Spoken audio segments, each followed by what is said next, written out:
Hola, bienvenidos a su podcast Grace Talk, el lugar donde su gracia lo abarca todo. Eduardo, ¿cómo estás, amigo? Frank. Muy bien. ¿Todo bien? Un poquito de calor el día de hoy, pero... Sí, ha estado caliente, día a día no llueve. Sí, pero fíjate que en la zona norte vi que sí estuvo como medio lloviendo bastante. Pero aquí sí a días no llueve.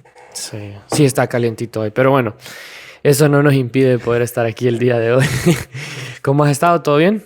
¿Tu trabajo todo bien? Bien, Frank, gracias a Dios. Gracias a Dios, todo bien. Sí. Alegre, porque nos pudimos volver a reunir de nuevo en casa, como iglesia, como congregación. Sí, hombre, el domingo estuvimos reunidos. Estuvo muy bonito, de verdad. ¿Vos, Frank, cómo estás? Bien, gracias a Dios, todo bien ahí. Cansadito de... Pero lo normal. Lo justo. Qué bueno que podemos compartir este tiempo. Seguimos. Parte 2. Parte 2 hoy. Parte 2. De los que vieron el pasado estuvimos viendo 12 señales, ¿no? O 12 características de una inmadurez espiritual, ¿no? Y vimos las primeras 4, ¿no? 4, ¿no? Hoy vamos a ver las segundas, la segunda parte. Vamos a ver, tratar de abarcar otras 4 el día de hoy. Sí. Y va a haber una tercera parte como las últimas 4, ¿no? Uh-huh.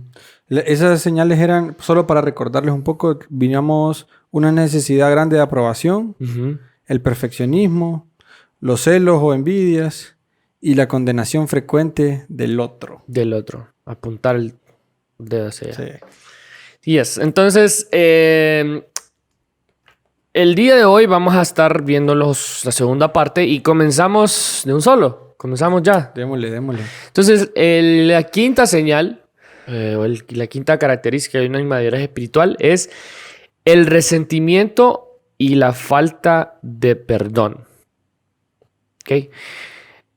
¿Cómo ves eso en la vida de un cristiano? No, yo creo que sí hay personas así. Creo que en el carácter dañado del ser humano existe esa falta de perdón, ¿me entiendes? Bastante, tanto en los cristianos como en los no cristianos. Yo conozco personas que se les dificulta mucho perdonar. Y es algo realmente lamentable. Por ahí yo leí una vez un escritor que decía: sin perdón no existe iglesia. Porque la iglesia está llena de personas que cometemos errores. Imperfectos. Sin perdón no hay relaciones. Bueno, en tu matrimonio, si no sabes perdonar, claro, se termina todo. La familia. No podríamos convivir como sociedad. El perdón es algo necesario. Y lamentablemente es algo que hace falta hoy en día, el resentimiento y la falta de perdón. El resentimiento es aquello que almacenamos posiblemente durante años y vamos permitiendo que crezca esa planta. Y llega un momento en el que el pecado o el resentimiento está tan bien alimentado que cortarlo cuesta más. Por eso el Señor decía, si vienes a depositar tu ofrenda y te acuerdas que tienes algo contra tu hermano o que tu hermano tiene algo en contra tuyo, anda a arreglarlo en el momento. Primero. No estés pensando que lo puedes arreglar una semana después, un mes después. Anda en el momento y rompe ese cordón ahí. Porque entre más tiempo lo dejes que se alimente ese resentimiento, va a ser más fuerte cada vez. Y es algo como silencioso, ¿no? Que a veces quizás dentro de nosotros, no tengo resentimiento, algo así, ¿no? Y quizás apariencia ante los demás, de alguna situación o cualquier conflicto que pueda haber pasado, y podamos aparentar a los demás, no tengo resentimiento, yo no tengo nada contra él, pero muy, muy al fondo, quizás siempre hay alguna espinita o algo, ¿no? Justamente por eso, por esa falta de perdón, quizás porque no sabemos cómo perdonar. Quizás porque no entendemos bien cómo es el verdadero perdón. Y me voy ahí, ¿sabes por qué? Porque cuando vimos que íbamos a hablar de esto, empecé a ver de algunos versículos relacionados con esto y me llamó bastante la atención el apóstol Pablo. No sé por qué. Y lo dice no solo en una ocasión, sino que lo dice en 2 ocasiones a 2 iglesias distintas. Hablando de cómo llevarnos unos con otros, de la sociedad, de cómo relacionarnos unos con otros. Dice: antes sed benignos, Efesios 4:32 estoy leyendo. Antes sed benignos unos con otros, misericordiosos, perdonándonos unos a otros, como Dios también os perdonó a vosotros en Cristo. Por eso te decía que a veces no sabemos quizás cómo perdonar, porque quizás no hemos logrado entender realmente cómo nosotros fuimos perdonados. O sea, no conocemos muy bien esa extensión de lo que realmente significa el perdón de Dios para con nosotros.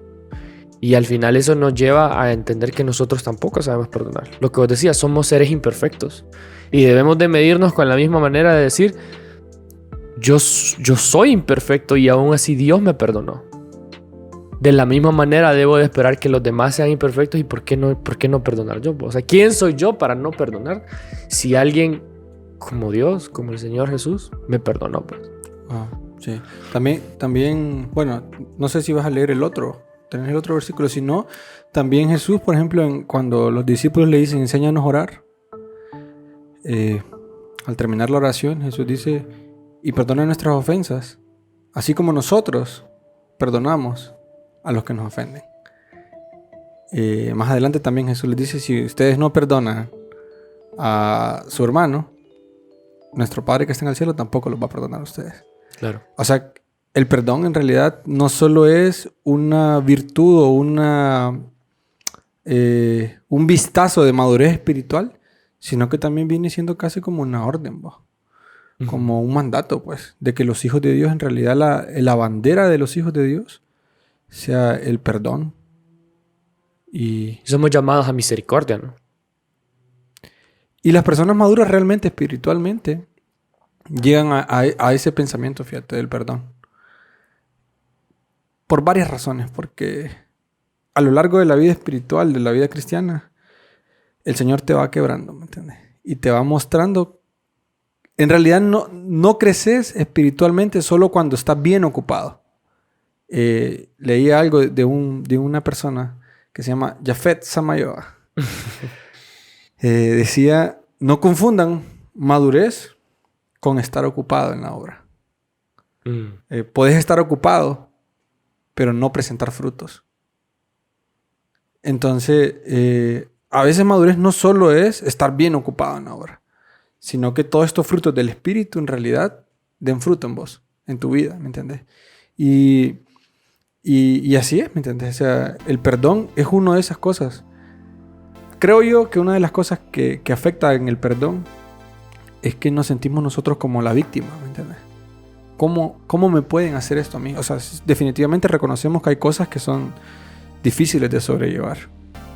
Y que son incómodas y son difíciles. Pero el problema está cuando nosotros nos victimizamos. Y no sé si es John Piper el que dice que a veces pensamos nosotros como, ¿cómo le puede pasar esto a alguien bueno como yo? Y eso nunca pasa, dice. Eso solo pasó una vez. A la única persona buena que le pasaron cosas malas es a Jesucristo. De ahí nosotros somos malos, ¿me entendés?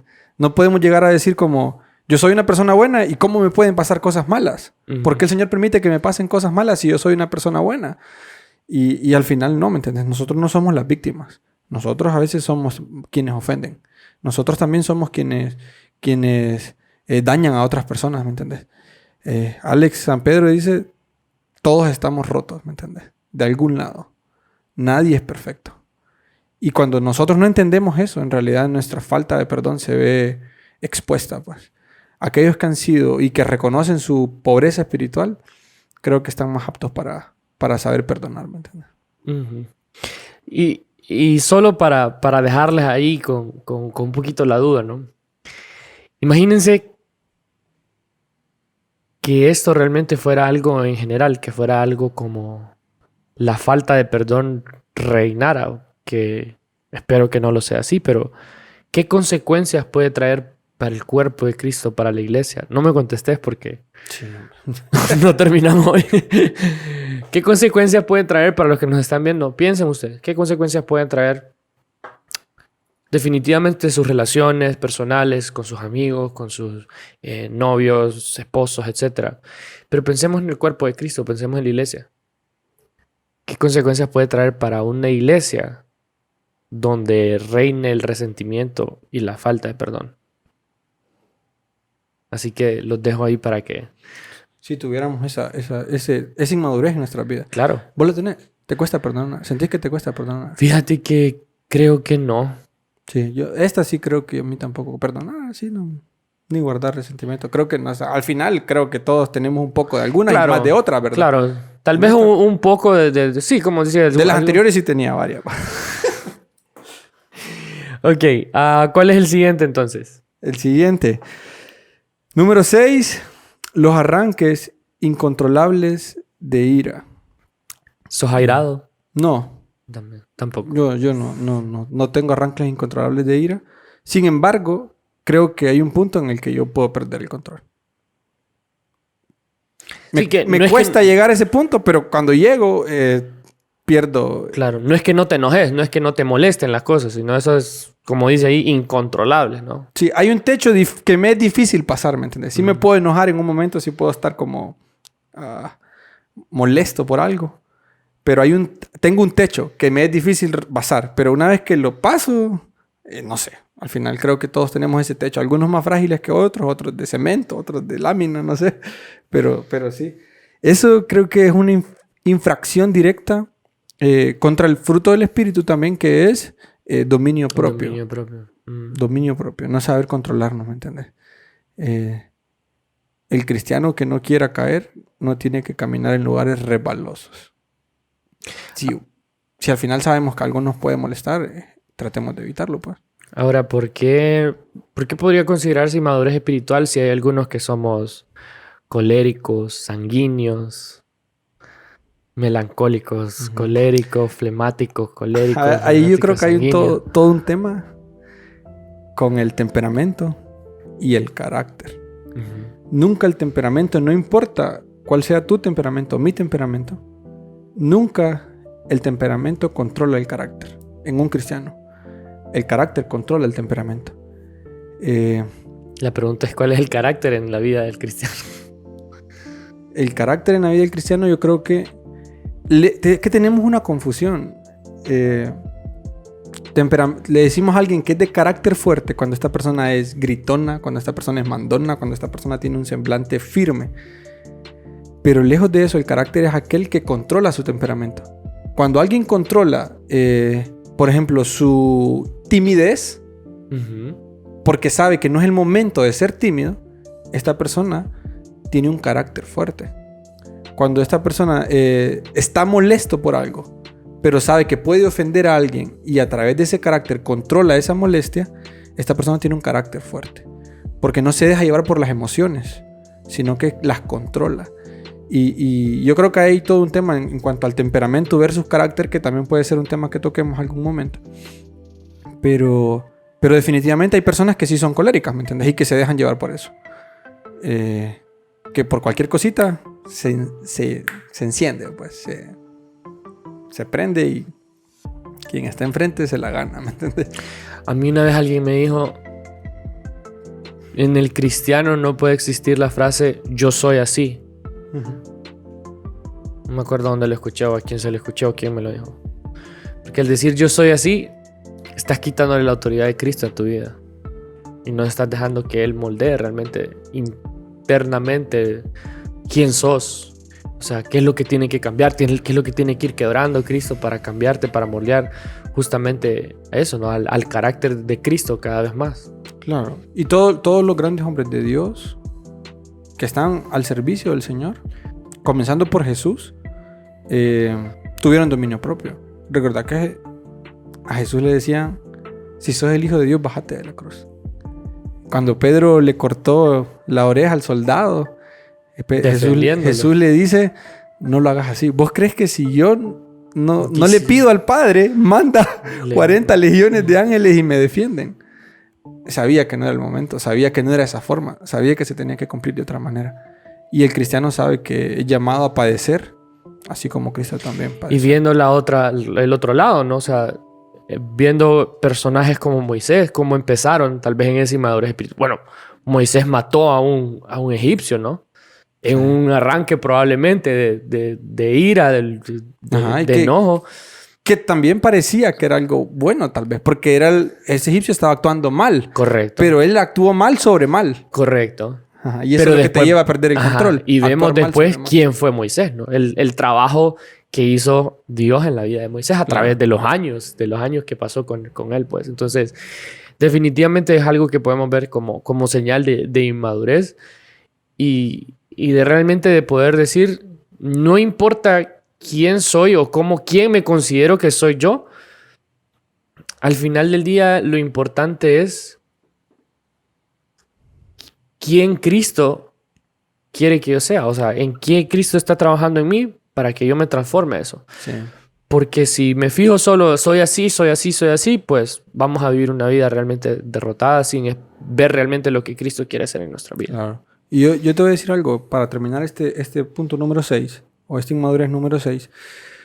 Tal vez está gastado, pero si usted o nosotros, ¿verdad? Tenemos esta señal de inmadurez, algo que puede ayudar ahí es preguntarnos siempre, antes de actuar, tenemos como 1.5 segundos antes de regresar el bombazo o la palabra o algo así, es preguntarnos qué haría Jesús. Uy, la pulserita. ¿Vos tuviste esa? Sí. No la tuve porque estaba muy joven yo, ¿entendés? Tengo 21 ahorita. No. Sí, pero sí la miré, esa la vendía en la librería Bautista. What Jesus, tú. Ajá. Bonita. Entonces siempre creí que era una página web porque traía tantas W's ahí o algo así. Pero ya grande me di cuenta que era. Pero sí, esa pregunta puede ayudar a amortiguar un poco ese viejo hombre que aún vive a veces ahorita, y que quiere salir a veces. Spurgeon decía, creí que el viejo hombre había muerto en las aguas del bautismo, pero me di cuenta que el desgraciado sigue vivo y tengo que matarlo todos los días. Y eso pasa, es una lucha que tenemos todos los días. Siguiente. Número 7. Servir por razones equivocadas. Servir por razones equivocadas. Cuando pienso en esto, lo único que se me viene es en dónde está mi mirada al momento de servir.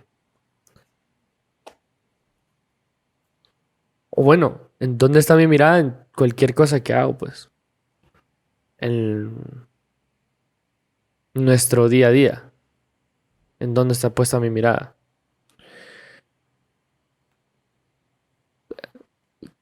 Creo que tiene que ver mucho con lo que hablamos en el capítulo anterior, ¿no? Sí, bastante. Con el ego, inflarse el ego, quiero reconocimiento, el perfeccionismo que quiero tener sobre las cosas. ¿En dónde está puesta nuestra mirada? ¿Dónde es nuestra meta? ¿Qué es lo que queremos alcanzar con nuestro servicio? Si queremos realmente engrandecer a Dios o queremos realmente engrandecernos nosotros o cualquier otro motivo que pueda haber, porque quizás realmente no sea algo netamente egoísta, pues. Como dicen, el mundo está lleno de buenas intenciones.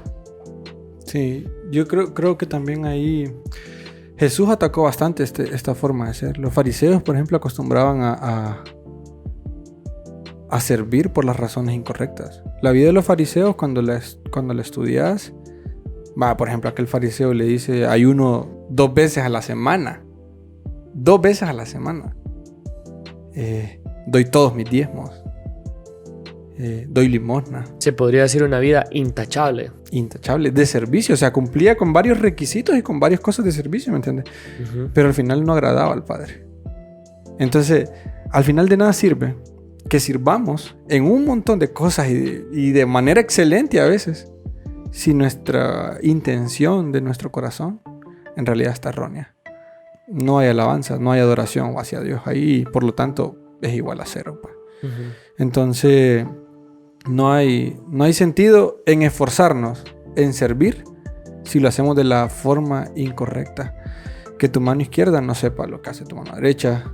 En realidad servir al Señor es algo es un acto de adoración más que de demostración de quiénes somos nosotros.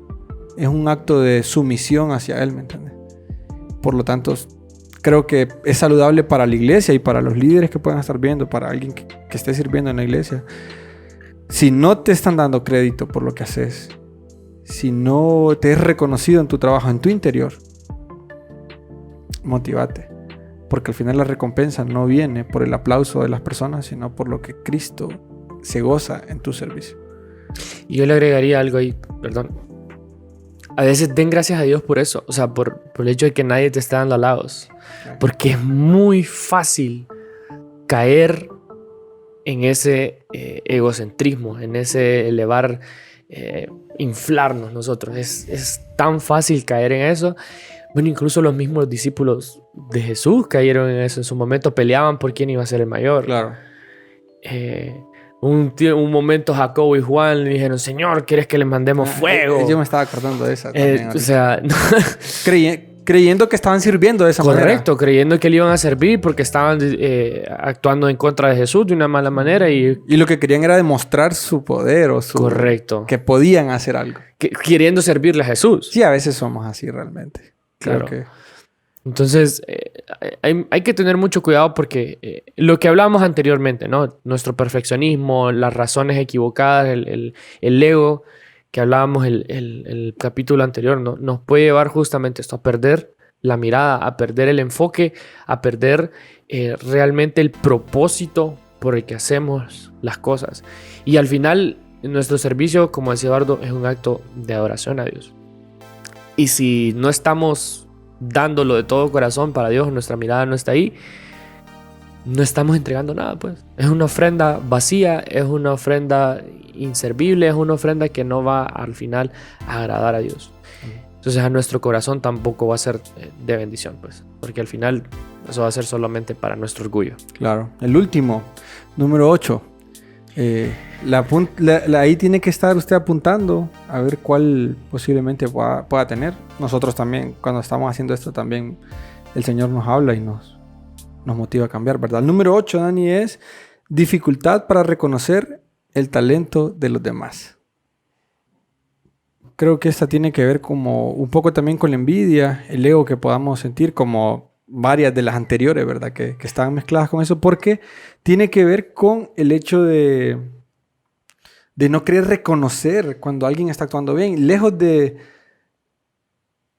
querer engrandecer al otro. Y yo te iba a decir esto, mira, los humanos a veces somos bien mañosos, queremos escondernos detrás de ese comentario de decir, yo no le digo que lo hizo bien, aunque yo creo que lo hizo bien, pero no se lo digo para que no se engrandezca, para que no sienta que va bien. Y me acuerdo de aquella película de Whiplash, ¿te acordás? Sí. Buenísima. Que estábamos viendo que como que el director no le decía que hacía bien las cosas para que él mejorara. Claro, para que nunca dejara de practicar, nunca dejara de... Correcto, de mejorar. Claro. Pero a veces los cristianos nos escondemos detrás de eso para que la persona no sepa que lo está haciendo bien, cuando en realidad en la palabra de Dios se reconocen las cosas buenas. Por ejemplo, Moisés, en Números creo que se dice que él es el hombre más manso de la tierra.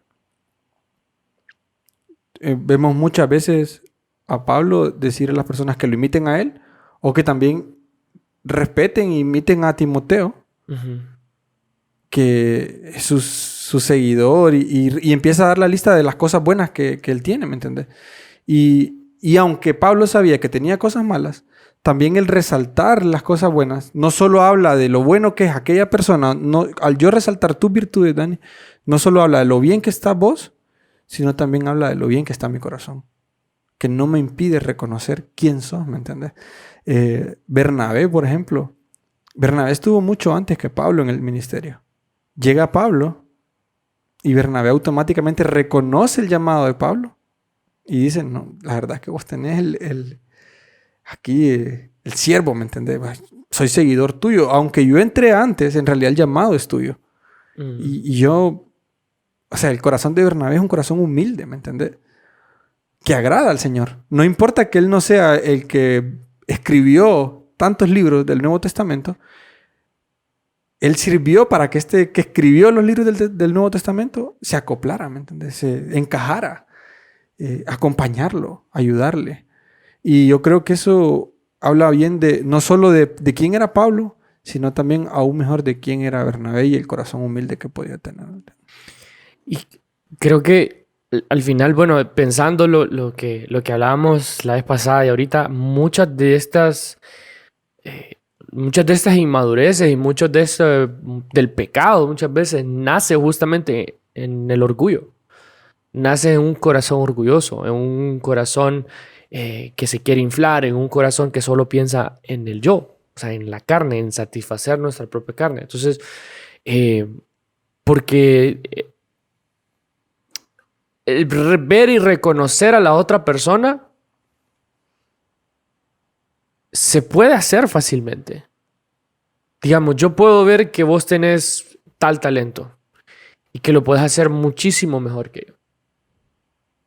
Pero el hecho de poder admitirlo en mi corazón y dejarlo que él debe de hacerlo antes que yo, antes que cualquier otra persona, porque él es el que está preparado. Dios lo está utilizando en eso en el mundo. Sí. Eso es lo difícil, ¿me entiendes? Y ahí es donde la mayoría de nosotros fallamos a veces. Porque queremos muchas veces decir que nosotros somos los preparados, que nosotros somos los que podemos. Que incluso que nosotros que hemos estado tantos años en el ministerio, nos tenemos ganado ese derecho. Solo por estar sirviendo mucho tiempo.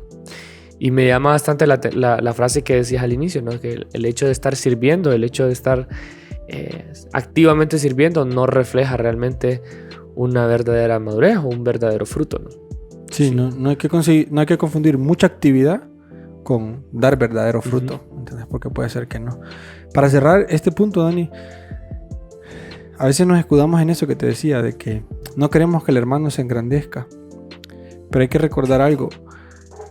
No somos llamados a mantener humilde a nadie más. O sea, yo no tengo por qué estar pensando, si le digo esto a Dani, va a dejar de ser humilde. Ese no es mi trabajo. Mi trabajo es animarte, confortarte, alentarte, empujarte, apoyarte. No pensar en que si te digo algo, se te va a subir el ego. Ese es trabajo de Dios y vos. Que si se te sube el ego, Dios te lo va a bajar en un momento. ¿Entiendes? Te lo digo por experiencia. Bueno. Yo no soy llamado a mantener humilde a mis hermanos. Soy llamado a alentarlos, a apoyarlos, a empujarlos, a ayudarles. Y creo que más bien eso, lejos de, como te decía, lejos de hablar bien de la persona a la que le decimos que hizo bien algo, eso habla bien de mi corazón, ¿me entiendes? Y permitir y reconocer que en realidad el mismo Dios que obra o que puede obrar a través de mí, en ciertas ocasiones decide obrar a través de otra persona. Y reconocer el talento de los demás y el trabajo que el Señor hace por medio de ellos también es una señal de o inmadurez si no lo hacemos, o de madurez si lo hacemos.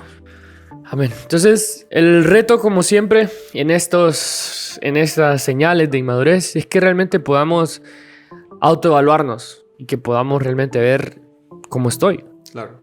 ¿Qué de estas tengo? ¿Qué de estas no tengo? Como decíamos, posiblemente tengamos de algunas un poquito, de otras más, pero es tiempo que nos quitemos esa venda a veces de no vernos y no autoanalizarnos y realmente ponernos a examinar qué de estas cosas estoy fallando, en qué estoy teniendo esta inmadurez, ¿no? Sí. Entonces, para recapitular las de hoy, el resentimiento y la falta de perdón. Número 6, arranques incontrolables de ira. Número 7, servir por razones equivocadas. Y número 8, las dificultades para reconocer el talento de otros. ¿Ven? Sí. Entonces, vamos a estar culminando con la tercera parte de esta serie de las señales de inmadurez. Edu, no sé si tienes algo más que agregar para terminar. Yo creo que lo que dijiste está puntual y en realidad la intención es que no solo que las reconozcamos, que las tenemos. Yo puedes decir, no, yo sí me enojo rápido, sino en realidad empezar a actuar y a hacer cosas para tratar de enojarme menos o no enojarme tanto. Si en realidad yo no sirvo, pero por las razones equivocadas, ahí donde estás, pedirle perdón al Señor y Y a partir de hoy en adelante empecé a pensar y decir, puchica, cada oportunidad que tengas de servir, reconoce que es por el Señor. Y yo creo que el Señor va a ayudar y va a reconocer también el esfuerzo que estamos haciendo en tratar de darle lo mejor a Él. No tengamos miedo a cuestionarnos, a examinarnos. De hecho, de ahí es donde empieza realmente, donde nace aquello que realmente transforma, ¿no? Entonces, un gusto poder estar con ustedes, un capítulo más. Entonces, aquí en su podcast Grace Talk, el lugar donde su gracia lo abarca todo. Buenas noches, que tengan un buen día. Feliz semana.